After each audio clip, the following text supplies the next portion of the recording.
Hi everyone, welcome back to the channel. In today's video, I'm going to replace this gas cooktop with a ceramic electric version. The primary reason for replacing the gas cooktop with an electric version is due to the potential harmful effects such as respiratory issues that can be suffered from being exposed to the pollutants of the gas when using a gas cooktop. So I haven't done a lot of research into it. My wife has done a lot more reading into it than me. So I'd invite you to do your own research there. This video is just about switching the units over and how to do that. But one of the advantages that I am looking forward to certainly is not having to clean this gas cooktop. The electric version that I've purchased is basically just flat glass. There are no knobs, it's all touch controlled. So the only thing that might be a concern is if you have a spill or anything while you're cooking that you need to be quick to wipe it up, otherwise it will stain and you won't be able to get those marks off. In terms of getting started, the first thing we need to do is switch off the gas supply to the cooktop, most important. Then I'll switch off the power point to the igniters and unplug that. I'll just demonstrate that for you here. So there's electric igniters. Then I'll remove the oven. So there's two screws holding the oven in place, and then that just basically pulls out from the bench to provide access to the clamps, which holds the cooktop down. Once they're loosened, we should be able to lift this out, clean around the edges, and then fit the ceramic electric cooktop and plug it in. So it should be a fairly straightforward, simple process. Let's get started. Just beneath the bench top here to the right of the oven, we've got two power points and one gas outlet. So the one at the top here is the 20 amp for the oven, so we don't need to touch that. The one below is the one that I'll be switching off and unplugging, which is to the cooktop igniters. And then we have the gas outlet here with the lever on top, which we just need to switch off like so, and then use a spanner to remove the pipe here.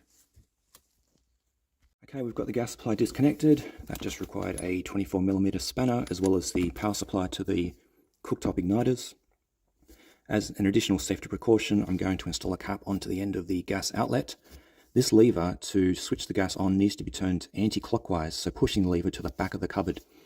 And if you were putting something into the cupboard, you may accidentally knock this lever, and it only requires you to actually push the item onto the lever towards the back of the cupboard, and then we have gas pouring into the cupboard space there and then beyond. So that obviously would become very dangerous, so I'll just put a cap on that so that in the event that that ever happens, very unlikely, but you never know, someone may do it, someone who buys a house after us may do it. I'm just going to put a cap on that so that if it does happen, at least the gas is contained. Alright, now onto the oven. To release the oven from the cupboard, it's pretty simple. It just slides out once you remove two screws. So there's just one here, the 667, and then on the other side, just there. So once you remove these two screws, you can just slide the oven out. Just be careful with the floor. You might want to put something down just to protect your floor. And then once the oven's out, we'll be able to get access to the clamps to remove the cooktop. Just one thing I forgot to mention is before removing the oven, you might want to switch it off at the power point beneath the bench top or at the isolation switch, which is just here in our kitchen. So that's what I've just done there before removing the oven. All right, we're just beneath the cooktop now, and there's four of these clamps, which are simply undone using a Phillips head screwdriver. There's one there in that corner, and then just here. So we'll just loosen those, and then we'll lift the cooktop out.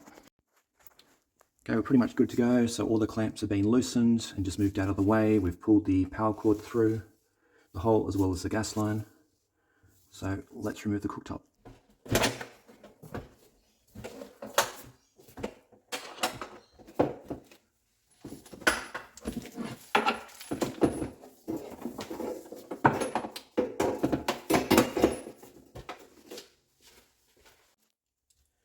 Alright, easy done. I'm just going to clean around this edge here, also clean inside the oven cavity, unbox a new unit, and then we'll look to drop that one in.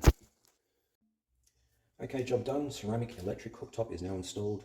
A fairly overall simple process to remove the gas cooktop and install an electric cooktop replacement. Once everything was out, this just dropped in 4 clamps and plugged it in. I have no idea how to use it, so I'll need to refer to the instruction manual, but just to prove that it does switch on, I'll just try that now. And I'll just press this top left plate. I'm guessing this is to choose the heat. Just heard a click, so yeah, there we go. It's starting to heat up that plate there. So on that note, I'll leave it there. Any comments or questions, leave them below and I'll get back to you. And as always, thanks for watching. Cheers.